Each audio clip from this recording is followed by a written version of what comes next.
1. Nico Saliagas, vous recevez ce matin le chanteur Maître Gims et son petit frère Darcy. Bonjour Maître Gims, bonjour Darcy. Bonjour Nikos. Ça fait plaisir de vous inviter dans une matinale d'info. Ah ouais, ça fait plaisir. Alors, bon, Maître Gims, on se croise souvent sur les plateaux de télévision, plus de 5,5 millions d'albums vendus, une statue au musée Grévin, un stade de France prévu en septembre prochain.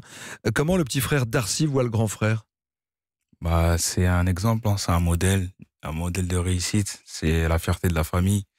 C'est un peu grâce à lui que, c'est pas un peu, c'est beaucoup grâce à lui que je suis là, qu'on est tous là et voilà, on est super fiers de tout ce qu'il a accompli depuis le début.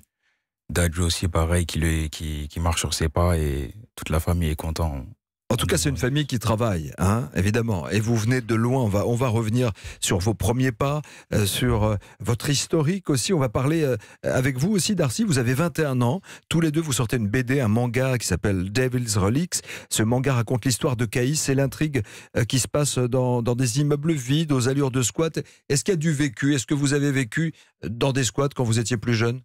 Oui, moi pour ma part, Darcy, ça a été un peu différent et on a une bonne dizaine d'années d'écart, donc c'est un peu différent, mais oui, bien sûr.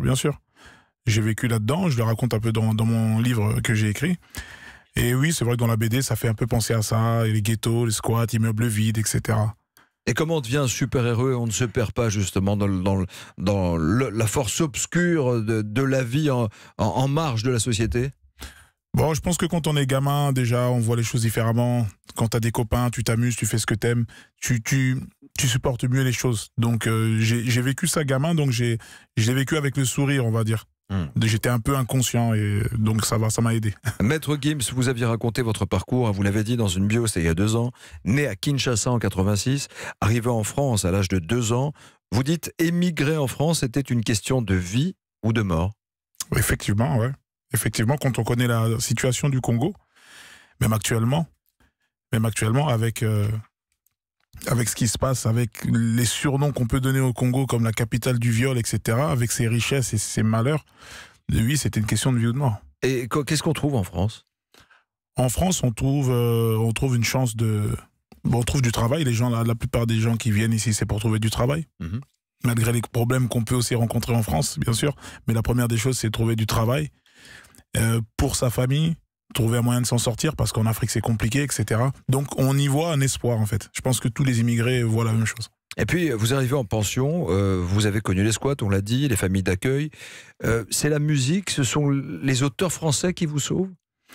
Ce sont les auteurs français, la musique. Je découvre la musique française très jeune, en primaire.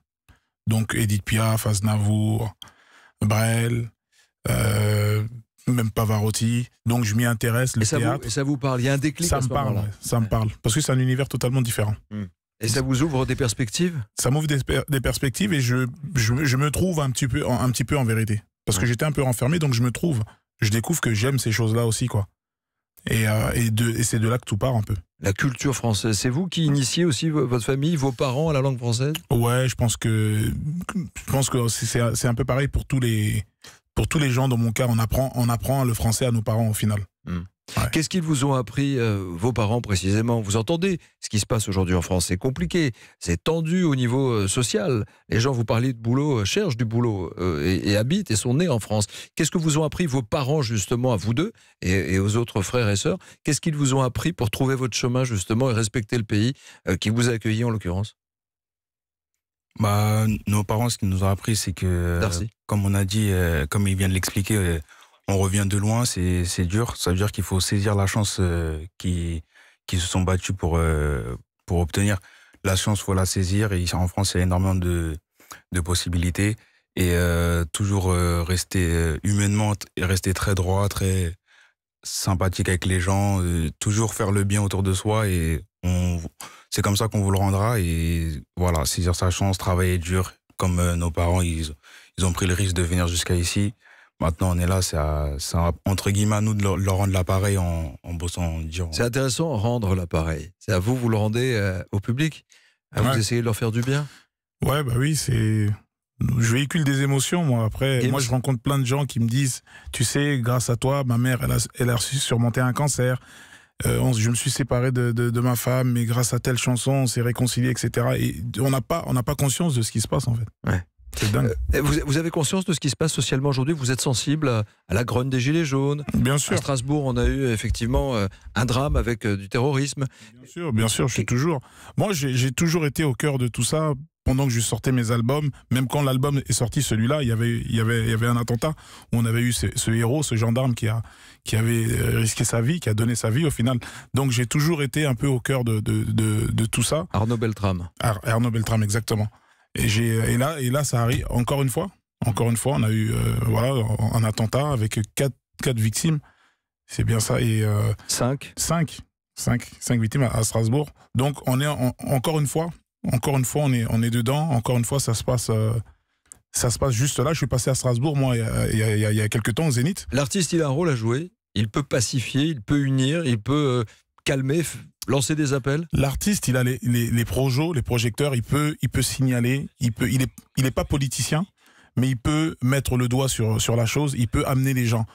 Je pense que c'est un relais, c'est un travail d'équipe. Ouais, vous pouvez jouer un rôle de grand frère aussi pour les gamins qui vous suivent. Vous avez des millions de jeunes gens qui vous suivent, qui achètent vos disques, qui viennent à vos concerts. Bien sûr. Il y a une exemplarité pour l'artiste, en fait. Ouais, totalement. Non, il y a une part de responsabilité, bien sûr. Elle parle de quoi, la chanson Le Pire que vous sortez? La chanson Le Pire, elle parle du monde. Elle parle de la destruction, de ce qu'on est en train de faire de notre belle planète, tout simplement. Je pense qu'on n'en a pas vraiment conscience. Moi, je suis un amoureux de la nature, de tout ça. Je voyage énormément. J'adore les animaux. Donc écolo, dans l'âme. Oui, voilà, écolo. Après, je me prétendrai pas. Je vais pas non plus me prétendre écolo vraiment, mais voilà, je suis sensible. Je suis sensible à tout ça et j'ai décidé d'en faire une chanson.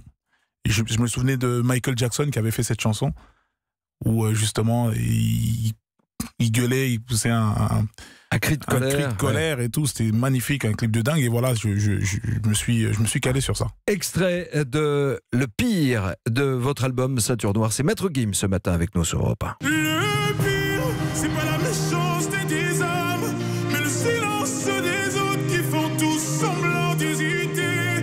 Et quand les enfants me demandent pourquoi la mer est-elle salée, je suis obligé de répondre que les poissons ont trop pleuré.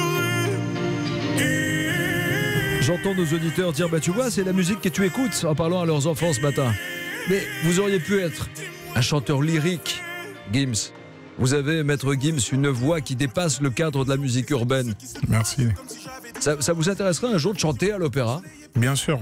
Moi, un de mes endroits préférés, c'est l'Opéra Garnier. C'est un de mes endroits préférés. Et vous serez aussi On était au Louvre la dernière fois ensemble. On avait fait et l'Opéra Garnier, ouais. J'aimerais beaucoup me produire à l'Opéra Garnier. À l'opéra, voilà, scoop ce matin. Ouais, si vous nous entendez, les patrons de l'opéra, parce qu'il va passer par et tout le monde en costard, les femmes en robe et tout, vraiment très chic. Et un duo virtuel avec Pavarotti, par exemple. Ah, ce serait magnifique. Stade de France, c'est quand le Stade de France? Vous allez chanter au Stade de France? 28 septembre, et tu es invité, mon Nikos. Avec plaisir. Toute la rédaction d'Europe 1 viendra vous applaudir. Un dernier mot à propos de cette BD, de ce manga publié chez Glénat. C'est pour tout le monde? Qui peut lire aujourd'hui? Qui lit un manga? Que les gamins ou les adultes aussi? Non, les mangas, c'est super varié. Il y en a pour tout âge. C'est souvent ciblé pour les jeunes adolescents ou jeunes adultes, un peu comme moi, mais il y a de tout âge. Il y a des adultes, des petits-enfants, des adolescents. Il y a plusieurs façons de le lire, et puis on le lit de droite à gauche. Hein. Ouais, exactement. Comme les Japonais, en fait, c'est ça. Voilà, exactement. Merci infiniment, messieurs, d'avoir été avec nous. C'était Maître Gims et son frère Darcy à 7h45 sur Europe 1.